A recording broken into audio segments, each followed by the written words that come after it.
Hello guys, welcome back to our YouTube channel. நான் உங்கள் GB. So இன்றைக்கி வந்து எதை பற்றி பார்க்க போகிறோம் அப்படின்னு வந்து பார்த்திங்கன்னா ராயல் என்ஃபீல்டு கிளாசிக் 350 அதை பற்றி தான் BS6 மாடல் இது வந்துட்டு. ஸோ இதோட review specifications and then BS4 BS6 இது ரெண்டுக்கும் என்ன டிஃப்ரென்ஸு அதை பற்றிலாம் இந்த வீடியோவில் பார்க்கலாம். சரி ஓகே, வாங்க வீடியோக்குள்ளே போகலாம்.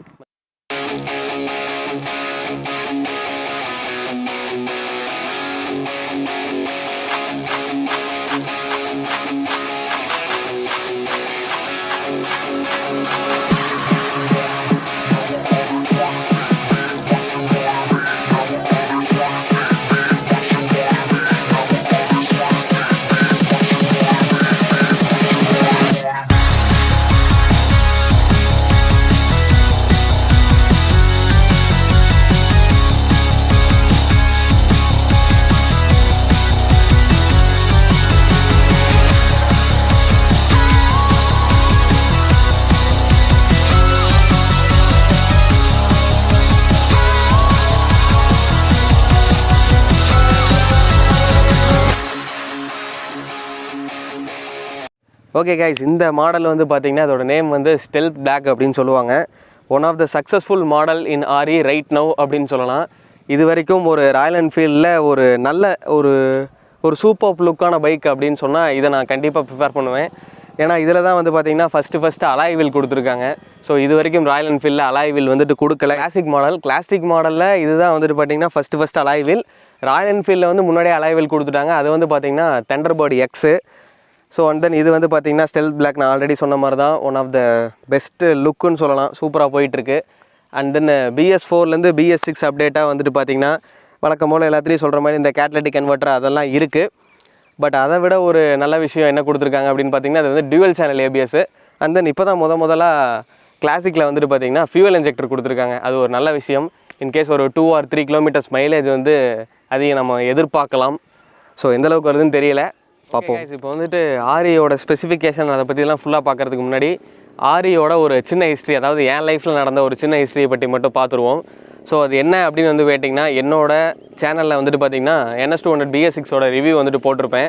ஸோ அதோட வீடியோவோட ஸ்டார்டிங்லேயே வந்துட்டு பார்த்திங்கன்னா நான் என்னென்னலாம் ப்ராப்ளம் ஃபேஸ் பண்ணேன், அதாவது NS எடுக்கிறதுக்கு முன்னாடி. ஸோ அதை பற்றியெல்லாம் வந்துட்டு நல்லாவே சொல்லியிருந்தேன். ஆக்சுவலாக என்னென்ன ப்ராப்ளம் ஃபஸ்ட்டு வந்துச்சு அப்படின்னு கேட்டிங்கன்னா, அதாவது NS வந்துட்டு இன்ஜின் சீக்கிரம் போய்ட்டு இந்த மாதிரி நிறையா ப்ராப்ளம் வந்துச்சு. அதெல்லாம் நான் சொல்லியிருப்பேன். நீங்கள் பார்க்காம இருந்தீங்கன்னா ஐ கார்டில் கொடுக்குறேன், கண்டிப்பாக போய் பாருங்கள். ஸோ அப்போ வந்து பார்த்திங்கன்னா எனக்கு ஒரு 80 to 90% வந்துட்டு பார்த்திங்கன்னா கிளாசிக் 350 தான் வந்துட்டு சஜஸ்ட் பண்ணாங்க. நிறைய பேர் நல்லாயிருக்கு அதை எடுத்துகிட்டு ஏன் ஸ்போர்ட்ஸ் பைக் போகிறேன் அப்படிங்கிற மாதிரி. பட் நான் வந்து அதை எடுக்காமல் NS எடுத்தேன். எதனால் காரணம்னு கேட்டிங்கன்னா, எனக்கு வந்து க்ரூசர் டைப் மேலே இருந்த ஒரு அட்ராக்ஷனை விட ஸ்போர்ட்ஸ் மேலே இருந்த அட்ராக்ஷன் ரொம்ப அதிகம்னு சொல்லலாம். ஸோ அதனால தான் வந்துட்டு இதுலேருந்து அதுக்கு போனேன். RE பிடிக்காதுன்னு சொல்ல முடியாது, பட் இதை விட ஸ்போர்ட்ஸ் பைக்கில் ரொம்ப பிடிக்கும். ஸோ அதனால தான் நான் வந்துட்டு அங்கே போனேன். ஸோ அப்படி ஒரு ஹிஸ்ட்ரி எனக்கு. ஒருவேளை இன்கேஸ் நான் வந்துட்டு RE எடுக்கிற மாதிரி இருந்திருந்தாலும் அது என்னோடய ஃபிசிக் வந்து செட் ஆகாது. ஸோ அது ஒரு மெயின் ரீசன் நான் வந்து RE எடுக்காததுக்கு. அது வந்து பிடிக்கல அதெல்லாம் கிடையாது. அதாவது நம்மளுக்கு செட் ஆகுதா அப்படிங்கிறத வந்துட்டு பார்க்கணும். நம்மளுக்கு என்ன தான் ஒரு பைக்கை பார்த்தோன்னே பிடிக்கும், நல்லாயிருக்கும், லுக் வைஸ் சூப்பராக இருக்கும், இந்த மாதிரி எல்லாமே நல்லாயிருக்கும். நீங்கள் ஒரு டைம் அந்த பைக்கை வந்துட்டு ஓட்டி பார்க்கணும். அது உங்களால் கண்டிப்பாக லைஃப் ஃபுல்லாக அந்த பைக் வந்து உங்களோட தான் வரப்போகுது. ஸோ அது வந்து உங்களால் கண்டிப்பாக மேனேஜ் பண்ண முடியும் அப்படிங்கிற பட்சத்தில் தான் நீங்கள் வந்துட்டு எடுக்கணும். அதாவது ஒரு பைக் எடுத்துகிட்டு இதை ஏன்டா எடுத்தோம் அப்படிங்கிற திங்கிங் மட்டும் நம்மளுக்கு என்றைக்குமே வந்துடக்கூடாது. ஸோ அதுக்காக வந்துட்டு உங்களுக்கு பார்த்தீங்கன்னா உங்களுக்கு கரெக்டாக இந்த பைக்னால் நம்மளுக்கு கரெக்டாக இருக்கும், இதுதான் நம்மளுக்கு அப்படின்னு நீங்கள் ஃபிக்ஸ் ஆனால் தான் எடுக்கணும். ஸோ ராயல் என்ஃபீல்டில் எனக்கு அந்த மாதிரி ஒரு ஃபிக்ஸ் ஆகலைன்னு தான் சொல்லணும். ஒரு ஸ்போர்ட்ஸ் வெஹிக்கிளாக இருந்தால் மேபி எனக்கு ரொம்ப பிடிச்சிருக்குமோ என்னமோ தெரியல. க்ரூசருங்கனால அவ்வளோ ஒன்றும் இன்ட்ரெஸ்ட் இல்லை. அது இல்லாமல் இதோட வெயிட்டெல்லாம் வந்துட்டு ரொம்ப அதிகம். ஸோ ஒரு இடத்துல திருப்புறதாகட்டும், என் ஃப்ரெண்டோட புல்லட்லாம் நிறையா ஓட்டியிருக்கேன். அவங்கெல்லாம் சூப்பராக ஓட்டுவாங்க, இல்லைன்னு சொல்ல. பட் எனக்கு வந்து ரொம்ப அந்த வெயிட் பேலன்ஸ்லாம் ரொம்ப கஷ்டம். ஸோ அதனால தான் எனக்கு கொஞ்சம் வெயிட் கம்மியாக இருக்க வெஹிக்கிளாக தேடினேன். ஸோ தான் நான் வந்துட்டு NS போயிட்டேன். சரி ஓகே, என்னோடய ஹிஸ்ட்ரி இவ்வளோ தான். இதுதான் வந்துட்டு நடந்துச்சு. ஸோ ராயல் என்ஃபீல்டுக்கு அதிக ப்ரிஃபரன்ஸ், அதனால தான் இது சொன்னேன், இல்லைனா சொல்லியிருக்க மாட்டேன். சரி ஓகே கைஸ், அடுத்து இதோட ஸ்பெசிஃபிகேஷன் என்னென்ன இருக்குது அதெல்லாம் பார்த்துடலாம். ஓகே கைஸ், இப்போ பைக்கோட ஃப்ரண்ட் செக்ஷன்லேருந்து போயிடலாம். ஃப்ரண்ட் வந்து பார்த்திங்கன்னா ஆல்ரெடி சொன்ன மாதிரி அலாய் வீல் கொடுத்துருக்காங்க. And then dual channel ABS. And then BS6ல் எல்லா பைக்லேயுமே வந்து பார்த்திங்கன்னா இந்த ரிஃப்ளெக்டர் வந்துட்டு கொடுத்துருக்காங்க. அது வந்து உண்மையிலே நல்லாயிருக்கு. முன்னாடியெல்லாம் ஸ்டிக்கர் ஒட்டியிருப்பாங்க, பட் இதில் வந்து பார்த்திங்கன்னா இந்த மாதிரி ரிஃப்ளெக்டர் கொடுத்துருக்காங்க. ஒரு நல்ல விஷயம். ஃப்ரண்ட்டில் வந்து பார்த்திங்கன்னா 19/19 செக்ஷன் டயரு 16 inch கொடுத்துருக்காங்க. அண்ட் தென் ரியர் வீல் பற்றி சொல்லணும்னா 120/80 செக்ஷன் டயர். பின்னாடி வந்து பார்த்திங்கன்னா ABS தான். ஸோ டியூவல் சேனல் ABS உண்மையிலேயே ஒரு நல்ல விஷயம். அண்ட் தென் அலாய் வீல், அது வந்துட்டு ஒரு நல்ல விஷயமா இருக்குது இந்த பைக்கில். அந்த அடுத்து லைட்ஸ் எல்லாம் ஃபுல்லாகவே வந்துட்டு பார்த்தீங்கன்னா ஹாலோஜன் தான், எங்கேயுமே வந்துட்டு எல்இடி செக்ஷன்லாம் கொடுக்கல. ராயல் என்ஃபீல்டில் எப்பயுமே அப்படி தான் கொடுப்பாங்க. ஸோ அண்ட் தென் பார்த்தீங்கன்னா இதுதான் BS6ஓட எல்லா பைக்லேயும் இருக்கக்கூடிய அப்டேட்டு, கேட்டலிட்டிக் கன்வெர்ட்டர். பட் இருந்தாலும் இது கொஞ்சம் நல்லா இருக்குது இந்த ஸ்டெல்த் பிளாக்கில் பார்க்கும்போது. அதாவது நல்ல ஒரு ஃபிட் அண்ட் ஃபினிஷாக இருக்குது, பார்க்க ரொம்பவுமே ஒரு மாதிரி நல்லா தெரியாமல் இல்லை, ஒரு மாதிரி நீட்டாக இருக்குது. அண்ட் தென் இந்த பைக்கில் இன்னும் வந்து பார்த்திங்கன்னா அந்த கிக்கர் செக்ஷன் வந்து இருக்குது. ராயல் என்ஃபீல்டில் எப்பயுமே கிக்கர் எடுக்க மாட்டாங்கன்னு நினைக்கிறேன். அண்ட் தென் மற்ற பைக்கும் இந்த பைக்கும் இருக்க ஒரு சின்ன டிஃப்ரென்ஸ் என்னென்னு பார்த்தீங்கன்னா செயின் தான். மற்ற பைக்கெல்லாம் செயின் வந்துட்டு பார்த்திங்கன்னா லெஃப்ட் சைடில் இருக்கும், டிஸ்க் வந்துட்டு ரைட் சைடில் இருக்கும். இந்த பைக்கில் மட்டும் வந்து பார்த்திங்கன்னா செயின் வந்துட்டு ரைட் சைடில் வருது. அது வந்து ஒரு டிஃப்ரெண்ட்டான விஷயம். அந்த வழக்கம் போல் ஃபுல்லாகவே ஹாலோஜன் தான் கொடுத்துருப்பாங்க அந்த பைக்ஸில். அந்த அடுத்த விஷயம் வந்து பார்த்திங்கன்னா இந்த சாரி கார்டு. எனக்கு வந்து இந்த சாரி கார்டு வந்து பர்சனலாக ரொம்ப பிடிச்சிருந்துச்சி. மற்ற பைக்கெலாம் பார்த்திங்கன்னா சிம்பிளாக இங்கேருந்து இது வரைக்கும் கொடுத்துருப்பாங்க. பட் இதில் வந்து பார்த்திங்கன்னா ஃபுல்லாக இப்படி கர்வ் மாதிரி கொடுத்துருக்காங்க. அதாவது பார்க்குறக்கு வந்து கொஞ்சம் லுக் வைஸ் நல்லா இருக்குன்னு தான் சொல்லணும். ஸோ அது வந்துட்டு பார்க்க கொஞ்சம் நல்லா இருக்குது. அண்ட் தென் இந்த பைக்கோட இன்ஜினை பற்றி சொல்லணும்னா 350cc இன்ஜின். பவர் வந்துட்டு பார்த்திங்கன்னா 20 bhp பவர் ப்ரொடியூஸ் பண்ணுது. டார்க் வந்து பார்த்திங்கன்னா 28 Nm ஆஃப் டார்க் வந்து ப்ரொடியூஸ் பண்ணுது. ஸோ வந்து இவர் அடிஷ்னலாக ஓனர் என்ன பண்ணியிருக்காரு அப்படின்னு வந்து பார்த்திங்கன்னா எல்லா லைட்ஸுக்கும் வந்துட்டு கேப் போட்டிருக்காரு. So headlamp, indicator, front and back எல்லாத்துக்கும் வந்துட்டு பார்த்திங்கன்னா கேப் போட்டிருக்காரு. ஓகே கேஸ், அடுத்து வந்துட்டு இன்ஸ்ட்ருமெண்டல் கன்சோலை பற்றி பார்த்தலாம். ஓகே, அதாவது இதில் பெரிய லெவல் அப்டேட் எதுவும் இருக்காது ஆக்சுவலாக ராயல் என்ஃபீல்டில். பட் இருந்தாலும் பழசுக்கும் இதுக்கும் ஒரு வித்தியாசம் என்ன இருக்குன்னா, ஸோ ABS சென்சார் கொடுத்துருக்காங்க. And then petrol indicator, and then fuel injector suck பண்ணுற சவுண்டு இப்போ கேளுங்க.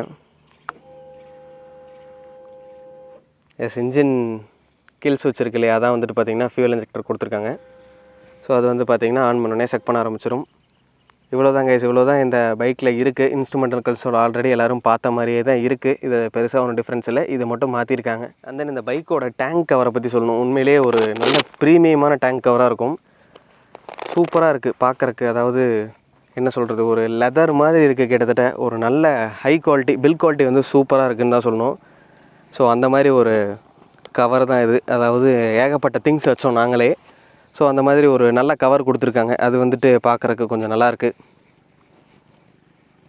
அண்ட் தென் இந்த பைக்கில் இன்னொரு ஃப்யூச்சர் என்னென்னு பார்த்தீங்கன்னா, இது வந்துட்டு நான் உண்மையிலே இதெல்லாம் நான் எதிர்பார்க்கல ஆக்சுவலாக. இந்த பைக்கில் வந்துட்டு பார்த்தீங்கன்னா sides and cut off feature கொடுத்துருக்காங்க. Sides and cut off feature means நீங்கள் வந்து பைக்கை வந்துட்டு ஸ்டார்ட் பண்ணிட்டீங்க, அதாவது இப்போ மூவ் பண்ண போகிறீங்க, பட் ஸ்டாண்ட் எடுக்காமல் விட்டுட்டேன் அப்படின்னு சொன்னிங்கன்னா ஃபர்ஸ்ட் கியர் போட்டோன்னே வந்துட்டு இன்ஜின் ஆஃப் ஆகிடும். இது வந்து இப்போ எல்லா ஸ்போர்ட்ஸ் பைக்லேயும் இருக்குது, நிறையா பைக்கில் இருக்குது. பட் ராயல் என்ஃபீல்டில் இருக்கிறது தான் எனக்கு கொஞ்சம் ஆச்சரியமாக இருந்துச்சு. நான் வந்துட்டு ஃபஸ்ட்டு சொல்லும் போது நம்பவே இல்லை, பட் இருக்குது. இது வந்துட்டு ஒரு வித்தியாசமான விஷயம். ஆக்சுவலாக அந்த sides and cut off feature வந்துட்டு பார்த்தீங்கன்னா முன்னாடி 500 இருந்திருக்கு. பட் 350க்கு இது புதுசு. இதுக்கு முன்னாடி கிளாசிக் 500 இப்போ வந்துட்டு ஸ்டாப் ஆகிடுச்சு. பட் முன்னாடி இருந்துச்சு. ஸோ அதிலலாம் வந்துட்டு பார்த்திங்கன்னா இருந்துச்சு இந்த ஃபியூச்சர். பட் கிளாசிக் 350ல் இது வரைக்கும் வரல. ஸோ இப்போ தான் வந்துட்டு இது வந்திருக்கு. அண்ட் தென் இந்த பைக்கில் இன்னொரு அட்வான்டேஜ் என்னென்னு பார்த்தீங்கன்னா, இந்த பேஷ் பிளேட் வந்துட்டு கொடுத்துருக்காங்க. கிளாசிக்னு போட்டிருக்கு இல்லையா, இது வந்துட்டு ஒரு நல்ல ஃபியூச்சர் தான் சொல்லணும். ஏன்னா நம்ம NSக்கெலாம் வந்துட்டு பார்த்திங்கன்னா இந்த மாதிரி எதுவுமே இருக்காது. ஸோ அதனால் ஈஸியாக வந்துட்டு ஒரு சின்ன சேத்துல விட்டு எடுத்திங்கனாலும் கேட்டலிட்டிக் கன்வெர்ட்டரில் ஃபுல்லாக வந்துட்டு மண் அடிச்சிடும். பட் இந்த பிளேட் இருக்கிறதுனால ஒரு நல்ல அட்வான்டேஜ் என்னென்னு பார்த்தீங்கன்னா, இதை மட்டும் வாஷ் பண்ணால் போதும், இன்ஜினில் வந்துட்டு எதுவும் அடிக்காது. பட் நம்ம பைக்கிலலாம் பார்த்திங்கன்னா இன்ஜினு கேட்டலிட்டிக் கன்வெர்ட்டர் ஃபுல்லாகவே வந்துட்டு சகதி ஆகிடும். ஸோ இதில் இந்த பிளேட் வந்து நல்லாயிருக்கு. அண்ட் தென் கிளாசிக்னு கொடுத்துருக்காங்க, அது இன்னும் வந்துட்டு ஒரு பார்க்குறக்கு நல்லா இருக்குது அப்படின்னு சொல்லலாம். அண்ட் தென் இந்த பைக்கை பற்றின அட்வான்டேஜஸ் இருக்கிறது எல்லாத்தையும் பார்த்தாச்சு. அண்ட் தென் டிஸ்அட்வான்டேஜ் என்னென்னு பார்த்தீங்கன்னா, ஓனர் வந்துட்டு ஃபஸ்ட்டே சொன்னார், இந்த பைக்கில் இருக்கக்கூடிய ஒயரிங்ஸ் எல்லாமே வந்துட்டு பார்த்திங்கன்னா ரொம்ப வெளியவே இருக்குது அப்படின்னு சொன்னார். இவர் தான் எடுத்து உள்ளே வச்சேன் அப்படிங்கிற மாதிரி சொன்னார். ஸோ இந்த மாதிரி ஒயரிங் கிட்டெல்லாம் கொஞ்சம் உள்ளே கொடுத்துருக்கலாம், வெளியே கொடுக்கறனால கொஞ்சம் டிஸ்டர்பன்ஸாக இருக்குது, இன்கேஸ் கட் ஆகிறதுக்கான வாய்ப்பு இருக்குது அப்படிங்கிற மாதிரி அவர் வந்துட்டு ஃபீல் பண்ணார். ஸோ இது வந்துட்டு ஒரு டிஸ்அட்வான்டேஜ். அண்ட் தென் இந்த பைக்கில் இன்னொரு டிஸ்அட்வான்டேஜ் வந்துட்டு நம்ம ஓனர் வந்துட்டு ஃபீல் பண்ணிட்டு சொன்னார். அது என்ன அப்படின்னு வந்துட்டு பார்த்திங்கன்னா, ஆக்சுவலாக பைக்கை வந்துட்டு மூவ் பண்ணும் போது ஃபர்ஸ்ட் எடுத்தோடனே இன்ஜின் ஸ்டார்ட் பண்ணிட்டு ஃபர்ஸ்ட் கியர் போட்டுட்டு மூவ் பண்ணலாம் அப்படின்னு சொல்லிட்டு கிளச்சை விட்டோடனே வண்டி வந்து ஃப்ரண்ட்டில் குதிக்கிற மாதிரி ஃபீல் ஆகுது அப்படின்னு சொன்னார். ஆக்சுவலாக வண்டி வந்து ஸ்மூத்தாக மூவ் ஆகலை, டக்குன்னு ஒரு இனிஷியலில் ஒரு சின்ன பம்ப் இருக்குது அப்படிங்கிற மாதிரி சொன்னார். ஸோ அது வந்துட்டு என்ன சொல்கிறது, முன்னாடி ஏதாவது பைக் இருந்தால் அதை போய் இடிக்கிறது அந்தளவுக்கு கூட சான்ஸ் இருக்குது. யாராவது புதுசாக எடுத்தோம்னா கொஞ்சம் அதில் ப்ராப்ளம் வர வாய்ப்பு இருக்குது அப்படிங்கிற மாதிரி சொன்னார். ஆக்சுவலாக நானே இதுக்கு முன்னாடி ஒரு டைம் அதை எடுக்கும் போது அப்படி தான் ஜம்ப் ஆச்சு, நானும் கவனித்தேன். ஸோ அது ஏன் அப்படி இருக்குது அப்படிங்கிறத பற்றி தெரியல. அது இனிஷியல் பவரை பூஸ்ட் பண்ணுறக்கா இல்லை என்ன காரணம் அப்படிங்கிறத பற்றி தெரியலை. பட் எல்லா ஆரிலையும் இப்படி தான் இருக்குமா அப்படிங்கிறத பற்றி தெரியலை. பட் இந்த ஆரி வந்துட்டு டக்குன்னு ஃப்ரண்ட்டில் போச்சு, ஒரு சின்ன ஜர்க்கு மாதிரின்னு சொல்லலாம். டக்குன்னு அப்படியே முன்னாடி தூக்கி போடுது, அது ஏன்னு தெரியலை. ஓகே கைஸ், இப்போ வந்துட்டு கிளாசிக் 350 இருக்க எல்லாத்தையும் பார்த்தாச்சு. ஸ்டெல்த் பிளாக்கை பார்த்துட்டு இது மட்டும்தான் இருக்குது, இதெல்லாம் தான் இருக்குது. வேறு எதாவது மிஸ் பண்ணிட்டு தான் என்னென்னு தெரில. ஆல்மோஸ்ட் எல்லாம் சொல்லிட்டேன். ஓகே, என்ன தான் நம்ம வந்து வாயால் சொன்னாலும் ஓட்டி பார்க்குற ஃபீல் அப்படிங்கிறது வந்து டிஃப்ரெண்ட்டு. ஓட்டி பார்ப்போம்.